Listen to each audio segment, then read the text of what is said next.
The ANC's National Executive Committee is meeting this morning. It's expected to discuss the upcoming January 8th statement to be delivered by party president Cyril Ramaphosa. Of course, the party's 109th birthday celebrations will be held virtually this coming Friday. Well, let's discuss this now, setting the scene with Govan Whittles, my colleague there in the newsroom.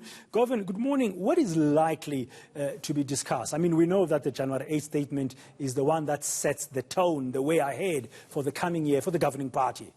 Yeah, so they'll definitely discuss what's going to be in the statement, Pradhan, but they'll also be taking a closer look at how the ANC should position its message considering the local government elections coming up this year. But of course, the biggest thing to discuss has been the government's response to the coronavirus pandemic and when the vaccine would be available. So we do expect the ANC to give an indication of what it thinks the government should be doing within the next few weeks with regards to the coronavirus response as well as the vaccine. But the majority of the meeting, as far as we understand, would be dedicated to crafting that January 8th statement. And it's a statement which hasn't been delivered in this way, at least since before the ANC was banned.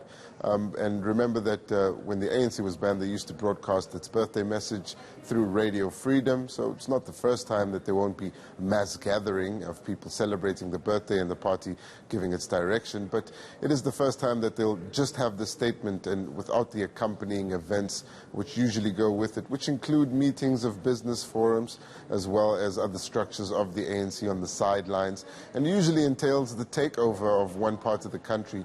This year it was supposed to be Limpopo and Polokwane, but they decided to cancel that, opting for the virtual celebrations. But there is much to discuss, and although there are a number of controversies which the party could probably spend days debating among its NEC members, they're likely to just keep it to the January 8th statement and some of the coronavirus responses and how to position its message for the local government elections. Yeah, and that elusive issue of unity within the party. I mean, always the president with the January 8th statement, which is the statement of the collective leadership, the NEC, delivered by him, always touches on the internal dynamics of the party.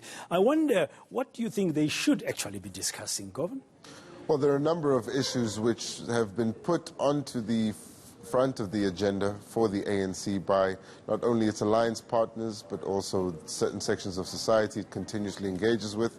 Among them, of course, the response economically to the coronavirus and some of the relief which has been given to industries and the impact it's had on the economy. But then its senior leadership is really the touchy subject here, Bradan, and issues of corruption, with Ace Magashule already being charged for fraud and money laundering related to the asbestos, 200 million rand asbestos deal in the Free State, and an Integrity Commission report recommending that he step aside as Secretary General while that matter is heard. And then a follow-up report which didn't get the same kind of coverage but is equally serious, where the Integrity Commission reportedly being frustrated by the President of the ANC, Cyril Ramaphosa, giving them the runaround, and his responses to the Integrity Commission apparently not sufficient and requires a further interrogating of the CR17 campaign funding.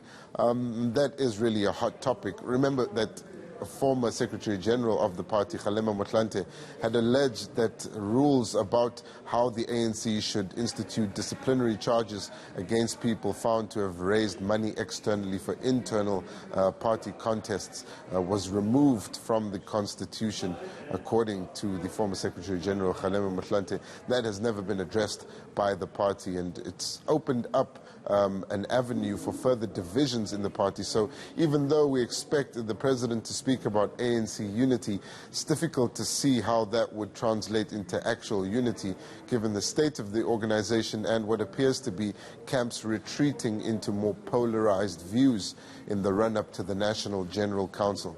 We don't have a date for that yet, but we are expecting it this year.